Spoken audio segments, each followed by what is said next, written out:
Good evening, everyone, and welcome to our debate of the candidates for Lieutenant Governor. I am your moderator, Dennis House. Let's meet the candidates. We have Republican Joe Markley, Monty Frank, who is unaffiliated, and Susan Beisowitz, the Democrat. Here are the rules. Each candidate will have 1 minute to answer each question, and the person who gets the question first will have 30 seconds to rebut. At the end of our rapid fire, well, at the end of those questions, we will join our rapid fire section. Short answers, perhaps even one-word answers. Now, we chose numbers out of a hat, and the candidates got to select where they were seated. Susan Beisowitz chose to sit here, and as a result, Joe Markley gets the first question. Mr. Markley, you were the only senator to vote against the Pay Equity Act, which Mr. Stefanowski, your running mate, said in a prior debate was a mistake. If elected and you had to break a tie in the state Senate, and there was an issue in which you disagreed with the governor, would you vote your conscience, or would you vote how the governor told you to vote? Let me say first, I don't think Bob and I actually disagree on equal pay for equal work. I voted against that because it's a bill that has nothing to do in the end with pay equity. It has to do with communications between employers and employees, something I don't think the government should be getting into. I will say that I believe in the end I have to cast a vote just as I do as a senator, based on what I believe is the best thing for the state of Connecticut. And that would always be my priority. And I know how important that vote could be because we all remember the lieutenant governor casting the deciding vote back in the fight over the state income tax under Lowell Weicker. That was a dreadful mistake. We've been suffering for it ever since. And I think the people of Connecticut know in a similar situation, under no circumstances would I vote to raise taxes on the people of Connecticut. Mr. Frank, if Mr. Griebel had an issue with your vote and told you to vote a certain way, but you disagreed, what would you do if you had to break a tie in the Senate? Well, Oz and I have been running as a true partnership. We've come together by choice to bring back some dignity to government, some compassion to government. So this is actually an easy question because this is something that we've been doing all along. It's about finding, really finding what the middle ground is. We've come together on the issues, and this is one where we absolutely agree. On this particular issue, you know, I have 2 girls. I've been in the state way too long and seen how women do not have equal pay. So, you know, the fact that Mr. Markley voted against this, was the only senator to vote against it, is real troubling to me and really demonstrates that he's really out of touch with the people of Connecticut. Mrs. Beisowitz, what would you do if Ned Lamont said, I need you to vote this way, but you disagreed? First of all, I would say that Ned Lamont and I are aligned on virtually every issue. I can't think of an area where we disagree. You brought up pay equity. Ned Lamont and I strongly support women's rights and pay equity. We believe women should make dollar for dollar what men make. Right now in Connecticut, white women only make 83 cents for every dollar that men make. Latino women make 48 cents. African American women make 59 cents. This is a huge issue that Ned and I are committed to fixing. We also want the voters of Connecticut to know that we stand strongly and firmly in support of women's right to reproductive health care and choice. And we will stand up for our Roe versus Wade law in Connecticut. Mr. Markley has tried to decimate it every opportunity he's had. Thank you. Mr. Markley, you have 30 seconds to rebut. I think that Susan Beisowitz is trying to bring up a divisive issue that really doesn't have anything to do with what the core of this campaign is about, which is about taxes, spending, debt, and the destruction that Dan Malloy and his policies have wrought on the state of Connecticut. On those issues, Bob Stefanowski and I are in lockstep, and I think we're a fortunate partnership in that he has a plan going forward to cut taxes, and I have a record in the past for having fought taxes. Thank you. Mr. Frank, you get the next question. Your 2 opponents have extensive experience in state government, and your running mate, if he's elected, Mr. Griebel does not. Your background is much different as well. What in your life has prepared you to become governor of our state? You'd be a heartbeat away. Well, I've had significant experience both as a lawyer and as a leader in the Connecticut Bar. I was president of the Connecticut Bar. We have 10,000 members. You know, corralling 10,000 lawyers around an issue is not particularly easy, but I did it effectively. Have a lot of experience in the legislature, working on bills that advance the interests of lawyers, on opioid addiction for veterans, and a whole host of other things. But I think you've highlighted a major difference between our ticket and our opponents. My opponents here today have extensive experience in the legislature, but is that what the people want? Are they part of the problem or part of the solution? You know, if you look back on what the fiscal mess that we're in, the legislature is responsible for passing budgets year after year that did not fund the pensions. So if I'm a CEO looking at a company, you know, do you want to hire the board of directors of Lehman Brothers? And that's essentially what we're talking about here. Mr. Frank, thank you. Mrs. Bysewitz, what prepares you to be governor? Ned Lamont and I are a great team because we bring both private sector and public sector experience to this critical role. As Secretary of the State, I ran a large agency that generated $250 million a year for the state. I served as a leader in the legislature running a major committee for 4 years. And I've spent the past 6 years helping more than 80 small businesses across the state create thousands of good-paying jobs. So I bring a mix of public sector and private sector experience that I think would be critical. And I would disagree with Mr. Markley because I believe social issues are economic issues. Women can't support their families if they don't have reproductive freedom. Thank you. Mr. Markley, what would prepare you to be governor? Well, as you said, I've had experience in the legislature. I've also worked in the private sector. I've had a fair amount of experience throughout my life. I grew up in a family that was involved in manufacturing, and it's one of the things that gave me a keen appreciation of the need for a favorable economic climate in Connecticut. And I think that's something I share with Bob Stefanowski. What Bob brings is an ideal background in the kind of deep restructuring that we need to do in the state of Connecticut.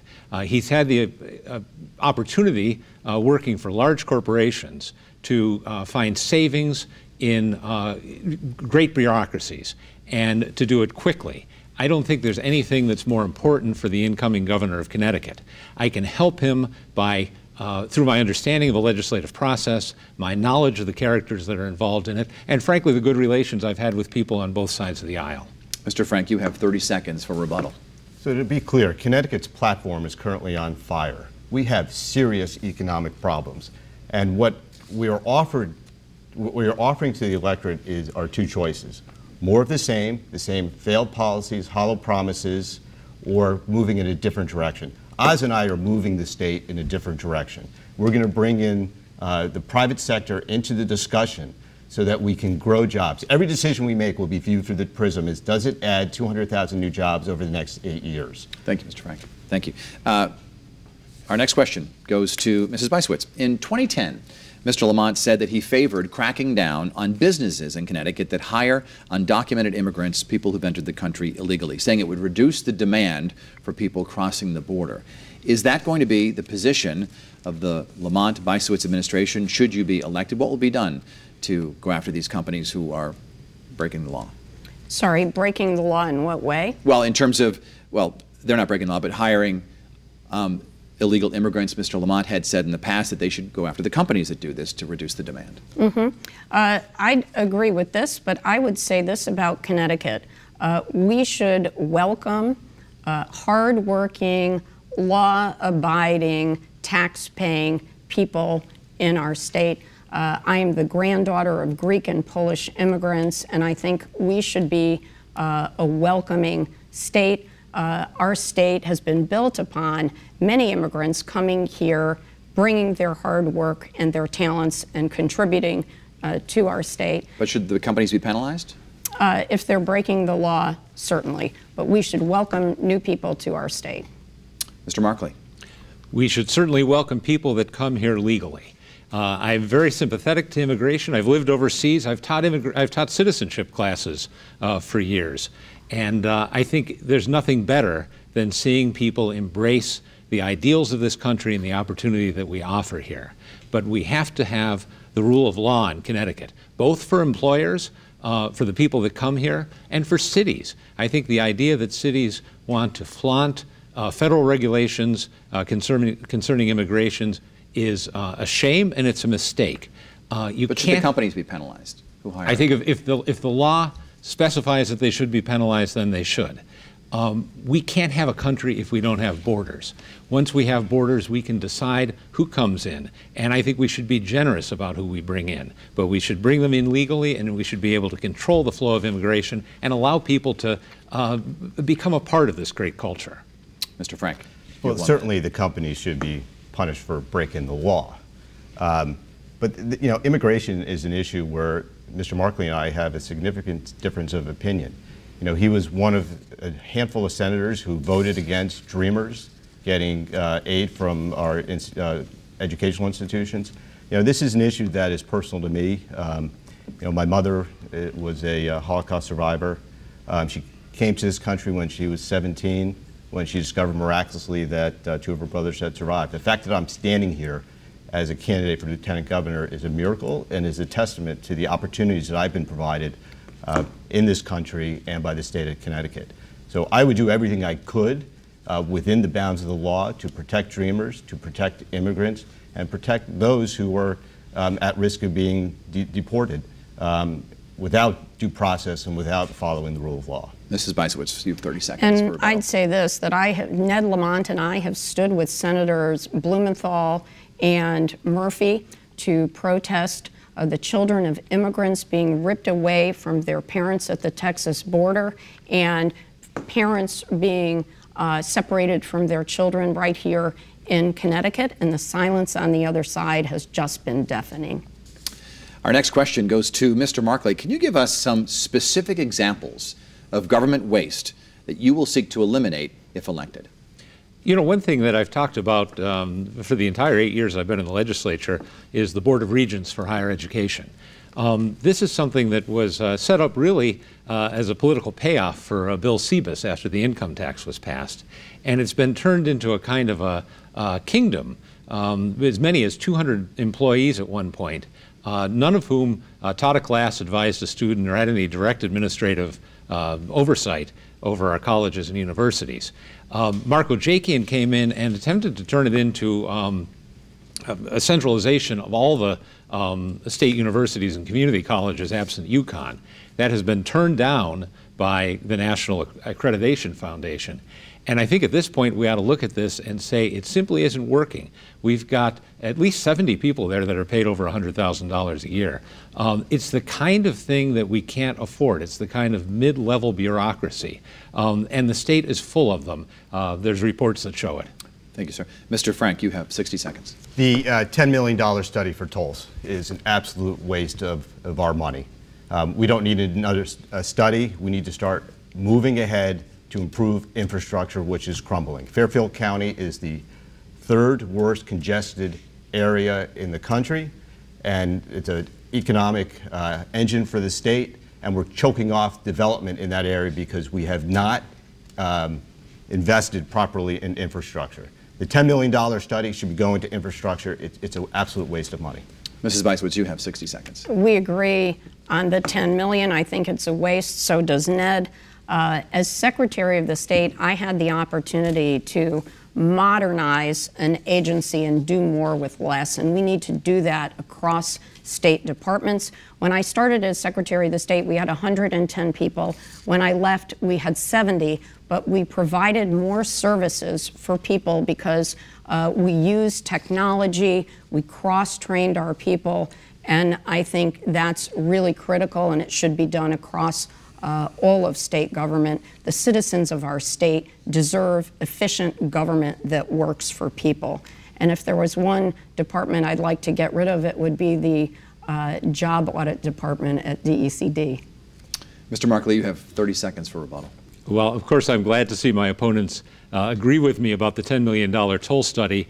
I've done something about that by filing an injunction to prevent the expenditure. And I know that it's the second time I've done such a thing, pro se at my own expense. The first one was aimed at a sneaky tax that was placed on our utility bills and went to the Supreme Court. The injunction that I've filed to stop this study will be heard at the end of next month, and I think we have good grounds to hope for success. Thank you. Our next question goes to Mr. Frank. According to the Connecticut Department of Public Health, Roughly 275 girls under the age of 18, as young as 12, had abortions in our state in 2017. Under Connecticut law, those girls did not have to get permission from their parents or even tell them about it. Nearly 40 states now have parental notification laws. Should Connecticut have one? Why or why not? The law currently is that we do not, and I would do nothing to change that. And Oz and I agree on that. You know, Roe v. Wade, the right to an abortion is a fundamental right, in my view, that women have, and we should do nothing to pull that back. So we would be adamantly against it, and we would do everything in our power to make sure that those who want to turn back Roe v. Wade, like Mr. Markley, do not get that opportunity to do so. Mrs. Beisowitz. Ned and I strongly support our Roe versus Wade law, which is actually written into state statute. Mr. Markley has taken the opportunity in each session of the legislature to try to roll that back. And here's another area where our team and their team disagree. I strongly support the two laws that were recently passed. One was the Time's Up bill, designed to protect women from sexual assault and harassment. And also I strongly support the affirmative consent law that was brought forward to protect young women on college campuses. I think parents and the voters of Connecticut would want to know, especially given the new study that came out showing widespread harassment within the walls of our state capitol, why Mr. Markley voted against those two bills. Mr. Markley, you have 1 minute. Should Connecticut have a parental notification law? Susan and I disagree on this, and I think she takes a radical position on it. She supports abortion, partial birth abortion, abortion right through 9 months of pregnancy, taxpayer-funded abortion. The only bill that is likely to go forward in Connecticut is this parental notification bill. A very reasonable one, as you said, that's in place in over 40 states, one that clearly does not violate Roe versus Wade or wouldn't be in those positions. And I have to say, anyone who's a parent, I think, would say, of course I want to know, I need to know if my underage daughter has had an abortion. For a woman to go on her own or with an unknown party to receive an abortion and not have that kind of notification, I think is ludicrous. And I think that the average person in Connecticut supports that, and I support it as well. Mr. Frank, you have 30 seconds to rebut. Yeah, what is clear is that Mr. Markley is pursuing an extreme right-wing agenda. And if you look at the way he talks about women's rights, you know, he wants to turn back Roe v. Wade. He voted against yes means yes. He voted against the pay equity bill. And here's another example where he's going to vote against and would seek to repeal a fundamental issue of women's rights. Thank you. Our next question goes to Mrs. Beisowitz. Millennials are leaving our state for cosmopolitan areas where they don't have to own cars and they can walk to restaurants and gyms and schools and things like that. What is your vision for the cities of Connecticut? And due to limited time, we'll focus on one city. So what is your vision for the city of Hartford? I think all of our cities need transit-oriented development, public transportation that encourages walkability, affordable housing. We need to make sure that we have vibrant business activity, and we need to be encouraging business accelerators and incubators. Young people want to work in places where they can walk, where they can have affordable housing, where there's arts and culture. And Ned Lamont and I would like to support an urban renaissance, not just in Hartford, but in cities across Connecticut, including New Haven, Stamford, Bridgeport, and Waterbury. Thank you. Mr. Markley, you have 1 minute. The cities are there because the jobs were there. That's why the people moved there in the first place. And the only thing that's going to bring the cities back is an economic renaissance in the cities. I think, again, Bob Stefanowski and I have the right platform to make that happen, which is tax cuts, which will encourage businesses to stay here, to expand, and start to change the horrible reputation we've developed across the country as being an anti-business state. If people have employment downtown, the rest of the things will follow naturally. The housing will follow, the amenities will follow, the transportation will follow. But unless the jobs are there, the people aren't going to move in the first place. That's what built these cities. And all we have now are the names: Meriden, the Silver City, or Hartford, the insurance capital, or Danbury with the hats. The cities are still there. The work is gone. We've got to get the work back, and the way to do that is to create a good business climate again in Connecticut. Mr. Frank, you've won. Yeah, once again, what we are seeing is more of the same hollow promises, policies that haven't worked for 30 years. You know, the notion that you're going to eliminate the income tax is ludicrous. It's $10.5 billion of a $20 billion budget. Oz and I have put forward a serious, comprehensive plan to turn around the state, including Hartford. You can go on our website and see it. We're the only ticket that has put out a plan that can deal with these significant issues, that deal with structural reform, that talk about millennials, what it will take to bring them back to our cities. You know, what UConn did by bringing the campus down to Hartford is a step in the right direction. We need to do more of that. We need to really work on revitalizing our cities. And it's not going to happen with bailouts and without serious structural reform. Mrs. Beiswitz, you have 30 seconds. I'd like to add one more policy that I think is critical for our state to have, which would bring millennials to Connecticut. Right now, all the states around us, Massachusetts, New York, New Jersey, and Rhode Island, have passed paid family medical leave. We are now at an economic disadvantage, and I think that we should pass that in Connecticut. Ned Lamont and I strongly support it, and Mr. Markley opposes it. Thank you very much for those answers to those questions. We now move on to our rapid fire segment. Short answers, perhaps one word. And we'll reverse the order. I'll begin with Mrs. Beiswitz this time. Senator Murphy has been very critical of President Trump for not releasing his tax returns. Should your running mate, Ned Lamont, release his? We've said we'll release our tax returns when the other side releases theirs. Oz already has. He's the only one to do it. We are the ticket that's running a transparent campaign. Mr. Markley. Bob has offered to release a summary, and I think that's a good position. Mr. Frank, should Brett Kavanaugh be confirmed to the U.S. Supreme Court? The allegations are serious and need to be considered, and he's entitled to a fair hearing. Mr. Markley. I've had to vote on such decisions many times. There's a lot of factors to be brought into play on. Purely as a jurist, I would be for him, but these other allegations have to be heard out. Mrs. Beiswitz. I wouldn't support him. He doesn't support Roe versus Wade. He wants to roll that back, which is important for Connecticut to keep. Mr. Markley, the chairman of the DNC, Keith Ellison, is facing some pretty serious misconduct allegations. Should he resign? Again, these allegations have to play out. I don't know enough about it to advise Mr. Ellison one way or another. Mrs. Beiswitz. I think we should know more about the allegations before we decide, but they're serious and concerning. Mr. Frank. I agree. Mrs. Beiswitz, should Bradley Airport be renamed Hartford International Airport in an effort to attract new businesses to our state? Not a bad idea. Yes. Mr. Markley. I would continue to honor Mr. Bradley, who gave his life as a pilot back in World War II. Mr. Frank, do you support a suggestion made in New York to build a bridge from Connecticut to Long Island? No. Mr. Markley. It's the sort of project we just can't afford to consider right now. Mrs. Beiswitz. We have 300 structurally deficient bridges that I'd like to fix first. Mr. Markley, our presidential primary is generally scheduled for April after many of the candidates have already dropped out of the race. Should we have it earlier in the season so our voters can get the same treatment as voters in Iowa, South Carolina, and New Hampshire, same access to the candidates? Every state would like to move up if it could, but it's not up to us alone. I'd be for moving up if we could. Mrs. Beiswitz. I've actually passed legislation to move it up, but I'd certainly like to see it moved up more. Mr. Frank.